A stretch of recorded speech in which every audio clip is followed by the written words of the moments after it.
मैं थोड़ा सा इस किस्म से बात करूंगा कि आप इसको ज़रा संजीदगी से सोचेंगे भी और एक बात पूरी पाकिस्तान तक अच्छी जाएगी कि देखिए, अगर ऑपोजिशन अपना किरदार नहीं अदा करेगी तो जमहूरियत तो फिर नाम की रहेगी। तो लिहाजा मेरी गुजारिश ये होगी उन पे जो फैसला करने के काबिल हैं और करते हैं कि ऑपोजिशन को मेहरबानी करके उनका ड्यू शेयर बात करने हद तक तो दे दिया जाए। अगर ये ड्यू शेयर भी हमसे छीन लिया जाएगा तो आवाम की जायज़ बुनियादी हक़ों के तहफ़्फ़ुज़ के लिए तो फिर कोई आवाज़ बुलंद नहीं होगी। अब अगर नाइंसाफ़ी हो रही है किसी भी जगह पे तो ऑपोजिशन का काम है कि वो उसको उजागर करे, उसको हाईलाइट करे, आवाम को रिलीफ दिलाने के लिए आप प्रेस के सामने हमको आना पड़े, आप हमारी हिमायत करें, आप इस चीज़ को और उठा के सामने ले जाएं कि ये ज़्यादती हो रही है तो रिलीफ मिले। और अगर जमहूरियत नहीं चलानी तो फिर तो अपोजिशन बिल्कुल बेमायने है, हमें फिर कोई एतराज़ नहीं है। रहा सवाल कि जीडीए अगर एक्टिव रोल प्ले कर रही है तो सबको खुश होना चाहिए कि सिंध में एक अपोजिशन अपना किरदार अदा कर रही है और उस किरदार अदा करने से ये क्लियर हो जाएगा कि जो हुक्मरान हैं इस वक्त उनके लिए चेक एंड बैलेंस होगा। अब चेक एंड बैलेंस तमाम ज़रूरी है।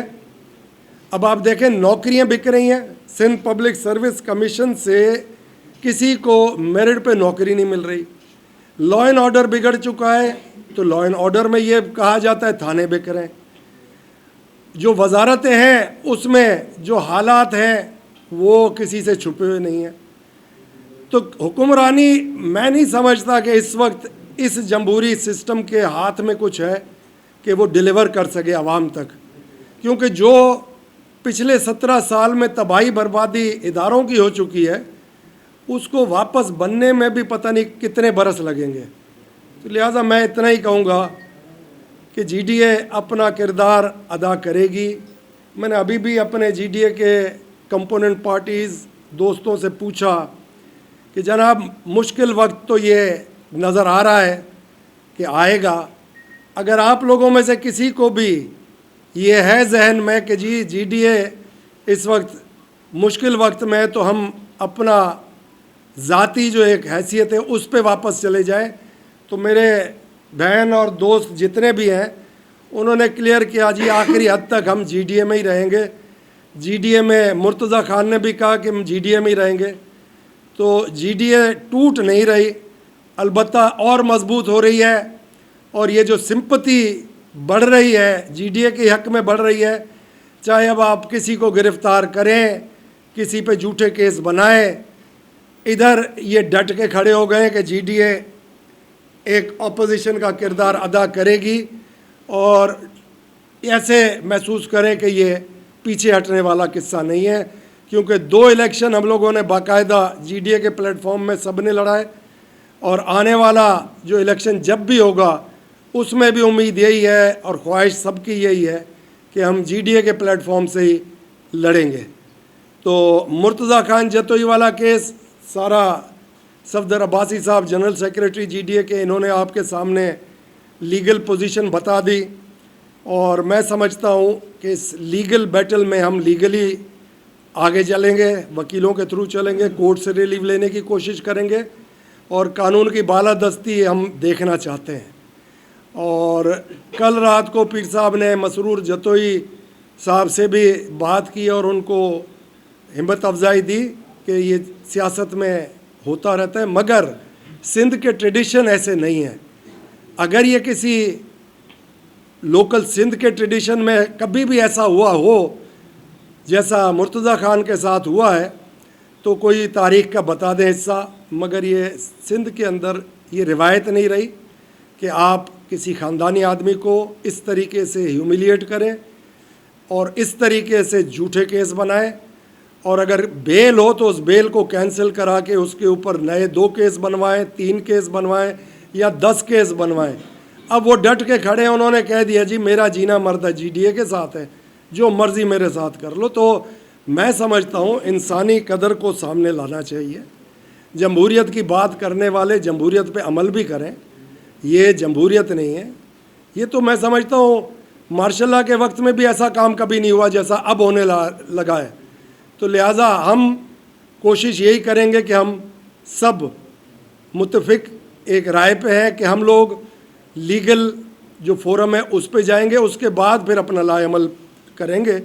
और पीर साहब की क़यादत में 25 तारीख को एक इजलास अर्जेंट कॉल किया है, उसमें हम लोगों की मीटिंग होगी। तब तक जो फैसला कोर्टों ने करना है वो भी कर लें, और कहाँ रास्ता जा रहा है वो भी नज़र आ जाएगा। शाह साहब, मेरा सवाल ये कि आज आपकी जो बॉडी लैंग्वेज ये सारी पाकिस्तान की जमहूरियत से मायूस हो गए हैं और ये मुतालबा कर रहे हैं कि ये जो जमहूरी निज़ाम है बिल्कुल ही किसी काबिल कबूल नहीं है, ये नहीं होना चाहिए। मेरी गुजारिश सुने, आप इतना सवाल ऐसा कर गए हैं, अगर आप पीका का कानून देखें तो 47 फॉर्म वालों ने बनाया है कि आप सहाफ़ी हजरात कबूल कर रहे हैं।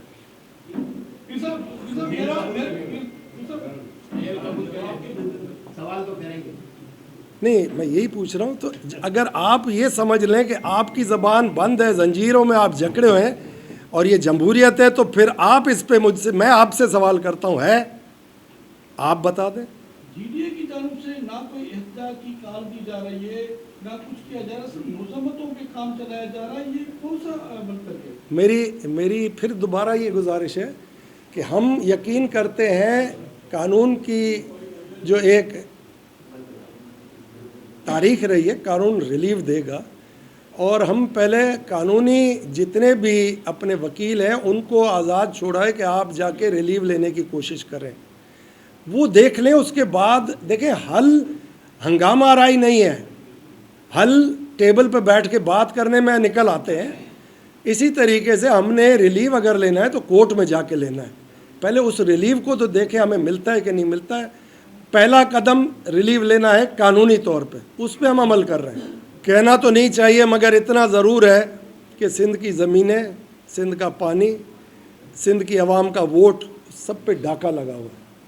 तो अब ये चीज़ अगर आप सबको पता है कि ये फॉर्म 47 की असम्बलियाँ बनी हुई हैं, तो फिर कुछ भी मुमकिन है, कुछ भी आप जो कह रहे हैं मुमकिन है। हो सकता है ये भी तकलीफ़ हो, मगर आदमी इस्तेमाल उधर तक होता है जहाँ तक फिर वो आदमी जिसको इस्तेमाल कर रहे हैं उसके अंदर भी सख्त होनी चाहिए कि वापस जब टेबल टर्न होगी तो उसको भी जवाब तलबी उससे भी फिर होगी कि ज़्यादती क्यों की गई। ये बताइएगा, इमरान खान ने जेल से आर्मी चीफ को 3 खत लिखे, लेकिन वो कह रहे हैं हमें नहीं मिला, अगर मिला तो हम वज़ीर आज़म, क्या आप भी कोई खत लिखेंगे? मेरी छोटी सी सवाल की आपकी एक मायने खेज चीज़ है, मगर वो जिसने ख़त लिखा और जिसने ख़त का बोला कि मैं नहीं पढ़ूंगा, मैं प्राइम मिनिस्टर को भेजूंगा, तो इसके बाद मुझे इसके ऊपर क्या जवाब दूं मैं आपको? ने तो दे दिया खुद कि ये प्राइम मिनिस्टर पढ़ेगा, मैं नहीं पढ़ूंगा। पीपल्स पार्टी के कारकुन